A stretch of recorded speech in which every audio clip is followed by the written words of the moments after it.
ಸೋಲುತ್ತಿದೆ ಮನಸ್ಸು ಏಕೋ ನಿನ್ನೆಡೆಗೆ ಮುಂದುವರಿದ 12ನೇ ಸಂಚಿಕೆ. ಬನ್ನಿ ಸಂಚಿಕೆ ಶುರು ಮಾಡೋಣ. ಗೋವಾ ರೆಸಾರ್ಟ್. ಬೆಳಿಗ್ಗೆಯೇ ಬೇಗ ಬೇಗ ಎದ್ದ ಎಲ್ಲ ಸ್ಟೂಡೆಂಟ್ಸ್ ರೆಡಿಯಾಗಿ ರೆಸಾರ್ಟ್ನ ಆಚೆ ಬಂದು ನಿಲ್ಲುತ್ತಾರೆ. ನಯನಾ ಮತ್ತು ಸಂಧ್ಯಾ ಕೂಡ ಎದ್ದು ಸ್ನಾನಕ್ಕೆ ಹೋಗಿ ಸ್ನಾನವನ್ನು ಮಾಡಿಕೊಂಡು ರೆಡಿಯಾಗಿ ಅವರು ಸಹ ಅವರ ರೂಮ್ನಿಂದ ಆಚೆ ಬಂದು ರೆಸಾರ್ಟ್ ರಿಸೆಪ್ಷನ್ ಬಳಿ ಇಬ್ಬರು ಕೈ ಹಿಡಿದು ಆಚೆ ಬರುತ್ತಲೇ ಅವರು ಬರುವ ಹೊತ್ತಿಗೆ ಎಲ್ಲ ಸ್ಟೂಡೆಂಟ್ಸ್ ಪ್ರೊಫೆಸರ್ ಎಲ್ಲ ಆಗಲೇ ಬಂದು ಅವರಿಗಾಗಿಯೇ ವೆಯ್ಟ್ ಮಾಡುತ್ತಾ ಕಾಯುತ್ತಿದ್ದರು. ನಕುಲ್, ಅನುಷಾ ಮತ್ತು ಸಿಂಚನ ಕೂಡ ಅಲ್ಲಿ ನಿಂತು ಸಿಟ್ಟಿನಿಂದ ಮುಖ ಮಾಡುತ್ತಾ ಅವರನ್ನೇ ನೋಡುತ್ತಾ, ಅನುಷಾ ಮತ್ತು ಸಿಂಚನ, ಹಲೋ ಮಿಸ್ ಬ್ಯೂಟೀಸ್, ಎಷ್ಟೊತ್ತಿಂದ ನಿಮಗಾಗಿ ಕಾಯ್ತಾ ಇದ್ದೀವಿ. ನಿಮಗೆ ಅಷ್ಟು ಗೊತ್ತಾಗಲ್ವಾ ಬೇಗ ರೆಡಿಯಾಗಿ ಬರಬೇಕು ಎಂದು? ನೀವೇನು VIP ಸಾ? ನಿಮಗೋಸ್ಕರ ಇಲ್ಲಿ ಕಾಯ್ಕೊಂಡು ನಿಂತ್ಕೊಳ್ಳೋ ಅಂಥದ್ದು ನಮಗೆ ಇಲ್ಲಿ ಎಂದು ಸಿಟ್ಟಿನಿಂದ ಹೇಳುತ್ತಾರೆ. ಸಂಧ್ಯಾ ಕೂಡ, ಅಲೋ ಚಮಚಗಳ, ಸ್ವಲ್ಪ ಸಮಾಧಾನ, ತುಂಬ ಏನು ಲೇಟಾಗಿ ನಾವು ಬಂದಿಲ್ಲ, 10 ನಿಮಿಷ ಅಷ್ಟೇ ಲೇಟಾಗಿರೋದು, ಅಷ್ಟಕ್ಕೆ ಒಳ್ಳೆ ಬಾಯಿ ಬಡ್ಕೊತಿದ್ದೀರಲ್ಲ, ಮಾತಾಡೋದು ನೋಡು ಎಂದು ಹೇಳಲು ಮತ್ತೆ ಸಿಂಚನಾ ಮತ್ತು ಅನುಷಾ ಮಾತನಾಡುವುದರಲ್ಲಿದ್ದರು. ಅಷ್ಟರಲ್ಲಿ ಮಧ್ಯ ಬಂದ ಪ್ರೊಫೆಸರ್, ಕಾಮ್ ಡೌನ್ ಸ್ಟೂಡೆಂಟ್ಸ್, ನಾವು ಇಲ್ಲಿಗೆ ಬಂದಿರೋದು ಸುತ್ತಾಡಿಕೊಂಡು ಖುಷಿಯಿಂದ ಹೋಗೋದಕ್ಕೆ, ಈ ಥರ ಜಗಳ ಮಾಡಿಕೊಂಡು ಕಿತ್ತಾಡೋದಕ್ಕಲ್ಲ ಎಂದು ಹೇಳುತ್ತಾರೆ. ಪ್ರೊಫೆಸರ್ ಮಾತನ್ನು ಕೇಳಿಸಿಕೊಂಡ ಸಂಧ್ಯಾ ಮತ್ತು ಸಿಂಚನ, ಅನುಷಾ ಮುಂದೆ ಮಾತನಾಡದೆ ತಮ್ಮ ಮುಖ ತಿರುವಿಕೊಳ್ಳುತ್ತಾ ಸುಮ್ಮನೆ ನಿಲ್ಲುತ್ತಾರೆ. ಪ್ರೊಫೆಸರ್ ಸ್ಟೂಡೆಂಟ್ಸ್ ಎದುರು ಬಂದು ನಿಂತು, ನೋಡಿ ಸ್ಟೂಡೆಂಟ್ಸ್, ನಾವು ಈಗ ಹೋಗುತ್ತಿರುವುದು ಕಲಗುಂಟೆ ಬೀಚ್ಗೆ. ಅಲ್ಲಿ ನೀವು ಸುಂದರವಾದ ವ್ಯೂವ್ಸ್ ನೋಡಬಹುದು. ಅದರ ಜೊತೆಗೆ ನಿಮಗೆ ಇಷ್ಟವಾದರೆ ಬಂಜಿ ಜಂಪಿಂಗ್ ಸಹ ಆಡಬಹುದು. ಅಲ್ಲಿ ಅದೇ ಫೇಮಸ್. ಬನ್ನಿ ಎಲ್ಲ ಬಸ್ ಹತ್ತಿ ಎಂದು ಹೇಳಿ ಅವರು ಸಹ ಬಸ್ ಹತ್ತಿ ಹೋಗಿ ಸೀಟ್ನಲ್ಲಿ ಕುಳಿತುಕೊಳ್ಳುತ್ತಾರೆ. ಅವರ ಹಿಂದೆಯೇ ಎಲ್ಲರೂ ಸಹ ಆ ಬಸ್ ಹತ್ತಿ ಬಸ್ನಲ್ಲಿ ಕುಳಿತುಕೊಳ್ಳಲು ಬಸ್ ವೇಗವಾಗಿ ತನ್ನ ಡೆಸ್ಟಿನೇಷನ್ ಪ್ಲೇಸ್ ಕಡೆ ಸಾಗಿತು. ಇವರು ಸ್ಟೇ ಮಾಡಿದ್ದ ರೆಸಾರ್ಟ್ನಿಂದ ಕೇವಲ ಅರ್ಧ ಗಂಟೆಗೆಲ್ಲ ಬಂದು ಕಲಗುಂಟೆ ಬೀಚ್ಗೆ ಎಲ್ಲರೂ ತಲುಪುತ್ತಲೇ ಎಲ್ಲ ಸ್ಟೂಡೆಂಟ್ಸ್ ಬಸ್ಸಿನಿಂದ ಇಳಿದು ಸ್ವಲ್ಪ ದೂರ ನಡೆದುಕೊಂಡು ಬೀಚ್ ಒಳಗೆ ಬರುತ್ತಾರೆ. ಒಳಗೆ ಬಂದು ಬೀಚ್ ನೋಡುತ್ತಲೇ ಎಲ್ಲರೂ ಖುಷಿಯಿಂದ, ಪ್ರೊಫೆಸರ್, ನಾವು ನೀರಿನಲ್ಲೇ ಆಟ ಆಡಬಹುದಾ, ಪ್ಲೀಸ್ ಪರ್ಮಿಷನ್ ಕೊಡಿ ಎಂದು ಕೇಳಲು ಪ್ರೊಫೆಸರ್ ಸಹ, ಸರಿ ಆಟವಾಡಿ, ಆದರೆ ಹುಷಾರು, ತುಂಬ ದೂರ ನೀರಿನ ಆಳ ತನಕ ಹೋಗಬೇಡಿ ಎಂದು ಹೇಳಲು 1 ನಿಮಿಷ ತಡ ಮಾಡದೆ ಎಲ್ಲರೂ ಹೋಗಿ ನೀರಿಗೆ ಬಿದ್ದಿದ್ದರು. ಸಂಧ್ಯಾ ಮತ್ತು ನಯನಾ ಕೂಡ ಖುಷಿಯಿಂದ ನೀರಲ್ಲಿ ಬಿದ್ದು ಒದ್ದಾಡುತ್ತಾ ಆಟವಾಡುತ್ತಿದ್ದರು. ಸಂಧ್ಯಾ, ಓ ನಯು, ನಾನು ಇದೇ ಮೊದಲು ಗೊತ್ತಾ ಬೀಚ್ಗೆ ಬಂದಿರೋದು, ಎಷ್ಟು ಚೆನ್ನಾಗಿದೆ ಈ ನೀರು, ವಾವ್, ಆಟ ಆಡಿದ್ದಷ್ಟು ಮಜಾ ಬರ್ತಾ ಇದೆ ಎಂದು ನೀರನ್ನು ತನ್ನ ಬೊಗಸೆಯಲ್ಲಿ ಎತ್ತು ಹಿಡಿದು ನಯನಾ ಮೇಲೆ ಎರಚುತ್ತಿದ್ದಳು. ನಯನಾ ಸಹ, ಹೌದು ಸಂದು, ನಾನು ಯಾವತ್ತೂ ಸಮುದ್ರ ನೋಡೇ ಇರಲಿಲ್ಲ, ಇವತ್ತೇ ಫಸ್ಟ್, ಎಷ್ಟು ಸುಂದರವಾಗಿದೆ ನೋಡು, ಅಂತ್ಯ ಅನ್ನೋದೇ ಕಾಣಿಸ್ತಾ ಇಲ್ಲ ಇಲ್ಲಿ, ನಾವೇನಾದರೂ ಇದರಲ್ಲಿ ಅಪ್ಪಿತಪ್ಪಿ ಕೊಚ್ಕೊಂಡು ಹೋಗ್ಬಿಟ್ರೆ ಬದುಕೋಕೆ ಸಾಧ್ಯನೇ ಇಲ್ಲ ಅಲ್ವಾ ಎಂದು ಸಂಧ್ಯಾನನ್ನು ನೋಡಿ ಹೇಳಲು, ಸಂಧ್ಯಾ, ಲೇ ನಯನಾ, ಖುಷಿಯಿಂದ ಆಟ ಆಡೆ ಅಂದರೆ ಏನೇ ಹಿಂಗೆಲ್ಲ ಮಾತಾಡ್ತಿದ್ಯಾ, ಎದುರಿಸ್ಬೇಡ್ವೆ ನನಗೆ, ಪ್ಲೀಸ್ ಸುಮ್ಮನೆ ಆಟ ಆಡು ಆಯಿತಾ ಎಂದು ಹೇಳಿ ಮತ್ತೆ ತನ್ನ ಬೊಗಸೆಯಲ್ಲಿ ನೀರನ್ನು ತೆಗೆದು ನಯನಾ ಮುಖದ ಮೇಲೆ ಎರಚಿ ಅಲ್ಲೇ ಓಡಲು ಶುರು ಮಾಡುತ್ತಾಳೆ.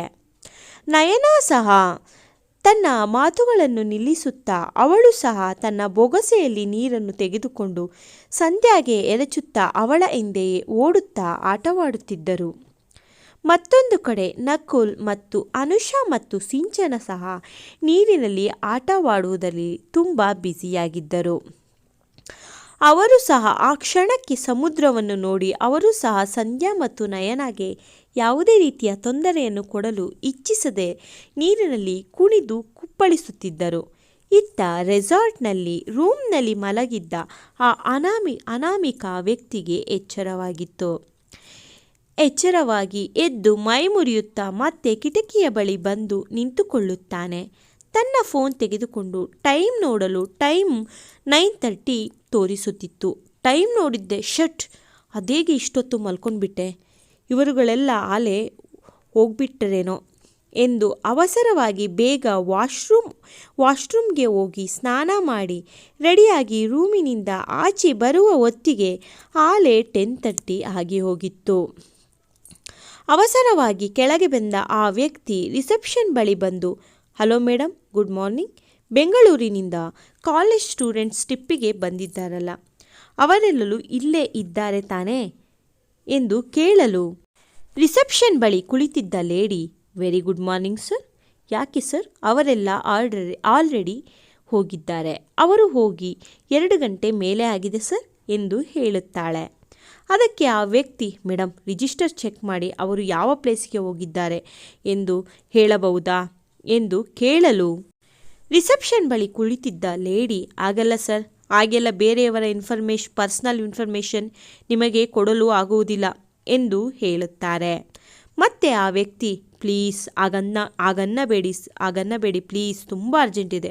ಆ ಸ್ಟೂಡೆಂಟ್ಸ್ಗಳಲ್ಲಿ ಒಬ್ಬನು ನನಗೆ ತುಂಬ ಬೇಕಾದವರು, ಅವರಿಗೆ ಅರ್ಜೆಂಟ್ ಒಂದು ವಿಷಯವನ್ನು ಹೇಳಬೇಕು, ಪ್ಲೀಸ್ ಹೆಲ್ಪ್ ಮಾಡಿ ಎಂದು ರಿಕ್ವೆಸ್ಟ್ ಮಾಡಿಕೊಳ್ಳಲು ಆ ಲೇಡಿ ಮತ್ತೆ, ಓಕೆ ಸರ್, 1 ಮಿನಿಟ್ ವೆಯ್ಟ್ ಮಾಡಿ ಆಯಿತಾ ಎಂದು ತನ್ನ ಬಳಿ ಇದ್ದ ಬುಕ್ ತೆಗೆದುಕೊಂಡು ಇನ್ಫಾರ್ಮೇಷನ್ ನೋಡಲು ಅಲ್ಲಿ ಅವರು ಹೋಗುವ ಜಾಗದ ಬಗ್ಗೆ ಯಾವುದೇ ಇನ್ಫಾರ್ಮೇಷನ್ಗಳು ಸಹ ಬರೆದಿರುವುದಿಲ್ಲ. ಅದನ್ನು ನೋಡಿದ ಲೇಡಿ, ಸಾರಿ ಸರ್, ಅವರು ಎಲ್ಲಿ ಹೋಗಿದ್ದಾರೆ ಎಂದು ನಮಗೂ ಗೊತ್ತಿಲ್ಲ. ಅವರು ರಿಜಿಸ್ಟರ್ ಬುಕ್ನಲ್ಲಿ ಯಾವುದೇ ರೀತಿಯ ಇನ್ಫಾರ್ಮೇಷನ್ ಸಹ ಬರೆದಿಲ್ಲ ಸರ್ ಎಂದು ಹೇಳಿ ಅವನ ಕಡೆ ಗಮನ ಕೊಡದೆ ತನ್ನ ಕೆಲಸ ಮಾಡುವಲ್ಲಿ ಆ ರಿಸೆಪ್ಷನಿಸ್ಟ್ ಬ್ಯುಸಿಯಾಗುತ್ತಾಳೆ. ಬ್ಯುಸಿ ಆದ ನಂತರ ಆ ವ್ಯಕ್ತಿ ತಲೆ ಮೇಲೆ ಕೈ ಹೊತ್ತು, ಅಯ್ಯೋ ದೇವರೇ, ಇವಾಗ ಏನು ಮಾಡೋದು? ನಾನು ಅವರನ್ನು ಫಾಲೋ ಮಾಡದೆ ರೂಮ್ನಲ್ಲಿ ಹಾಯಾಗಿ ನಿದ್ದೆ ಮಾಡುತ್ತಿದ್ದೆ ಎಂದು ಅತ್ತೆಗೆ ಗೊತ್ತಾದರೆ ನನ್ನ ಕಥೆಯನ್ನೇ ಮುಗಿಸಿಬಿಡುತ್ತಾರೆ ಎಂದು ಬಂದ ದಾರಿಗೆ ಸುಂಕವಿಲ್ಲ ಎಂದು ಮತ್ತೆ ತನ್ನ ರೂಮ್ಗೆ ಹೋಗುತ್ತಾನೆ. ಇತ್ತ ಈಶ್ವರಿಯವರು ಬೇಗ ಎದ್ದು ಮನೆಯ ಎಲ್ಲ ಕೆಲಸವನ್ನು ಮುಗಿಸಿ ದೇವರ ಪೂಜೆಯನ್ನು ಸಹ ಮಾಡಿ ತಿಂಡಿ ಮಾಡುವ ಸಲುವಾಗಿ ಅಡುಗೆ ಮನೆಗೆ ಹೋಗುತ್ತಾರೆ. ಬೇಗ ಪಲಾವ್ ಮಾಡುತ್ತಿರಲು ಸೋನಲ್ ಸಹ ಎದ್ದು ನೋಡಲು ನಿಖಿಲ್ ಅಲ್ಲಿ ಇರುವುದಿಲ್ಲ.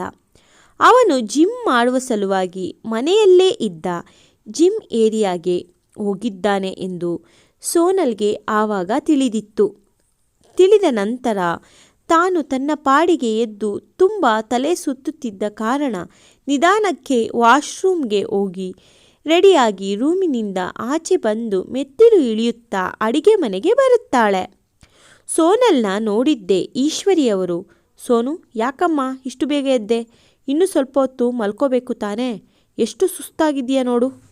ಇನ್ನು ಮುಂದೆ ಕಾಲೇಜಿಗೆ ಹೋಗುವುದು ಬೇಡ ಕಣಮ್ಮ, ಮಗು ಆದ ನಂತರ ಮತ್ತೆ ಹೋಗಿವಿಯಂತೆ. ಅಲ್ಲಿಯವರೆಗೂ ಮನೆಯಲ್ಲಿ ಇದ್ದು ಆರಾಮಾಗಿ ಉಂಡು ತಿಂದು ನನ್ನ ಮೊಮ್ಮಗನ ಆರೋಗ್ಯವಾಗಿ ನೋಡ್ಕೊ. ಈಗ ಬಾ, ಹಾಲು ಕೊಡುತ್ತೇನೆ ಕುಡಿಯಲು ಎಂದು ಅವಳನ್ನು ಕರೆದುಕೊಂಡು ಬಂದು ಸೋಫಾ ಮೇಲೆ ಕೂರಿಸುತ್ತಾರೆ. ಕೂರಿಸಿದ ನಂತರ ಅಡುಗೆ ಮನೆ ಕಡೆ ಹೋಗುತ್ತಿರಲು ಸೋನಲ್ ಈಶ್ವರಿ ಅವರ ಕೈಯನ್ನು ಹಿಡಿದುಕೊಂಡು, ಅತ್ತೆ, ನಾನು ಚೆನ್ನಾಗಿದ್ದೀನಿ, ಸ್ವಲ್ಪ ಸುಸ್ತು ಅಷ್ಟೇ ಅತ್ತೆ. ಮತ್ತು ಅತ್ತೆ, ನನಗೆ ಹಾಲು ಬೇಡ ಅತ್ತೆ, ನನಗೆ ಸ್ಟ್ರಾಂಗ್ ಆಗಿರೋ ಒಂದು ಕಪ್ ಕಾಫಿ ಬೇಕು, ಮಾಡಿಕೊಡ್ತೀರಾ ಎಂದು ಹೇಳುತ್ತಾಳೆ. ಅದಕ್ಕೆ ಈಶ್ವರಿಯವರು, ಇಲ್ಲ ಸೋನು, ಇನ್ನು ಮುಂದೆ ನೀನು ಕಾಫಿ ಟೀ ಎಲ್ಲ ಕುಡಿಯೋ ಆಗಿಲ್ಲ, ಅದು ಮಗು ಆರೋಗ್ಯಕ್ಕೆ ಒಳ್ಳೆಯದಲ್ಲ. ಜೊತೆಗೆ ಈ ಸಮಯದಲ್ಲಿ ನಿನ್ನ ಆರೋಗ್ಯ ಸಹ ಹುಷಾರಾಗಿ ಇಟ್ಟುಕೊಳ್ಳಬೇಕಮ್ಮ. ಆರೋಗ್ಯವಾಗಿ ಇರುವಂತಹ ಆಹಾರವನ್ನೇ ಸಹ ತಿನ್ನಬೇಕು. ಇನ್ನು ಮುಂದೆ ಆಚೆಯಿಂದ ತಂದು ತಿನ್ನುವುದು ಎಲ್ಲ ಬಂದ್, ಮನೆಯಲ್ಲಿ ನಾನು ಮಾಡಿಕೊಡುವುದನ್ನು ಮಾತ್ರ ತಿನ್ನಬೇಕು ನೀನು ಎಂದು ಹೇಳಿ ಅಡುಗೆ ಮನೆಗೆ ಹೋಗುತ್ತಾರೆ. ಇತ್ತ ಸೋನಲ್ ತನ್ನ ಮುಖವನ್ನು ಊದಿಸಿಕೊಳ್ಳುತ್ತಾ, ಅಯ್ಯೋ ದೇವ್ರೇ, ಕಾಫಿ ಟೀನು ಕೊಡಲ್ವಾ ಎಂದು ತನ್ನ ತಲೆ ಮೇಲೆ ಕೈ ಹೊತ್ತು, ಅಯ್ಯೋ ಇದೆಲ್ಲ ಆ ನಿಖಿಲಿಂದನೇ ಆಗಿದ್ದು, ಅವನು ಮಾತ್ರ ಆರಾಮಾಗಿ ತಿನ್ಕೊಂಡು ಓಡಾಡ್ತಾ ಇದ್ದಾನೆ, ನನಗೆ ಮಾತ್ರ ಈ ಥರ ಎಲ್ಲ ರಿಸ್ಟ್ರಿಕ್ಷನ್ಸ್. ಅವನು ಬರಲಿ, ಅವನಿಗೆ ನಾನು ತಿನ್ನುವುದನ್ನೇ ತಿನ್ನಿಸುತ್ತೇನೆ ಎಂದು ಟಿವಿ ಆನ್ ಮಾಡಿ ಟಿವಿ ನೋಡುತ್ತಾ ಕುಳಿತುಕೊಳ್ಳುತ್ತಾಳೆ. ಅಷ್ಟರಲ್ಲಿ ಈಶ್ವರಿಯವರು, ಒಂದು ಲೋಟ ಹಾಲು ಬಿಸಿ ಮಾಡಿ ಅದಕ್ಕೆ ಕೇಸರಿಯನ್ನು ಬೆರೆಸಿ ತಂದು ಸೋನಲ್ಲಿಗೆ ಕೊಡುತ್ತಾರೆ. ಸೋನಲ್ ಹಾಲು ನೋಡಿ ಮುಖ ಸಿಂಡರಿಸುತ್ತಾ ಈಶ್ವರಿಯವರು ಅವರ ಮುಖ ನೋಡಿ ಕುಡಿಯಲೇಬೇಕಾ ಎಂಬಂತೆ ಅಮಾಯಕ ಮುಖ ಮಾಡಿ ನೋಡಲು ಈಶ್ವರಿಯವರು ಅದೆಲ್ಲ ಆಗಲ್ಲ ಸೋನು, ಫಸ್ಟ್ ಹಾಲು ಕುಡಿದು ಮುಗಿಸಿ ನನಗೆ ಈಗಲೇ ಲೋಟ ಕೊಡು ಎಂದು ಖಡಕ್ಕಾಗಿ ಹೇಳಲು ವಿಧಿಯಿಲ್ಲದೆ ಸೋನಲ್ ಪೂರ್ತಿ ಹಾಲು ಕುಡಿದು ಮುಗಿಸಿ ಲೋಟವನ್ನು ಈಶ್ವರಿಯವರ ಕೈಗೆ ಕೊಡುತ್ತಾಳೆ. ಕತೆ ಮುಂದುವರಿಯುವುದು. ಫ್ರೆಂಡ್ಸ್, ನನ್ನ ಈ ಕತೆ ಸ್ವಲ್ಪ ಡಿಫ್ರೆಂಟು. ಹೀರೋಯಿನ್ನು ಸ್ಟಾರ್ಟಿಂಗೇ ಮೀಟ್ ಆಗಲ್ಲ. ನಂದೊಂದು ಕಾನ್ಸೆಪ್ಟು, ಯಾಕೆ ಸ್ಟಾರ್ಟಿಂಗಲ್ಲಿ ಹೀರೋ ಹೀರೋಯಿನ್ ಮೀಟ್ ಆಗಬೇಕು, ಸ್ವಲ್ಪ ಒಂದು 20-25 ಎಪಿಸೋಡ್ ಓಡಿಸಿದ ನಂತರ ಮೀಟ್ ಮಾಡೋಣ. ಮೀಟಲ್ಲೇ ಜಸ್ಟ್ ಮೀಟ್ ಆಗ್ತಿದ್ದಂಗೆ ಮದುವೆನೂ ಮಾಡಿಸ್ಬಿಡೋಣ, ಆಯಿತಾ? ನನ್ನ ಕತೆ ಇಷ್ಟ ಆಗ್ತಾರೆ ಲೈಕ್ ಮಾಡಿ, ಶೇರ್ ಮಾಡಿ, ಸಬ್ಸ್ಕ್ರೈಬ್ ಮಾಡ್ಕೊಳ್ಳಿ. ನಾನು ಸಿಗ್ತೀನಿ ಇದರ ಮುಂದುವರೆದ ಭಾಗದೊಂದಿಗೆ. ಬಾಯ್ ಬಾಯ್.